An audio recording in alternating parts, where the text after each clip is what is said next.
cât înseamnă îmbrățișare atunci când toți te ocolesc,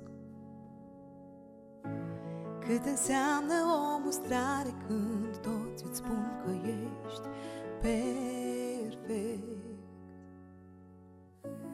cât de bine îți face mama când te mai trage de urechi. Tu tot copilul ei rămâi și pe nou, dar și pe vechi. Și avem atât de multă treabă și totul pare important. Părinții tăi mereu te așteaptă, chiar dacă tu i-ai mai uitat.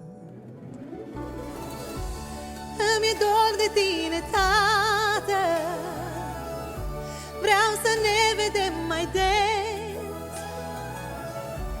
să vorbim de una alta, vreau să mai copilăresc.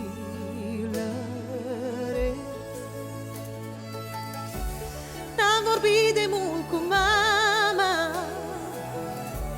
spune-i tu că o iubesc. Mult prea repede curge viața, eu vreau să o încetinesc.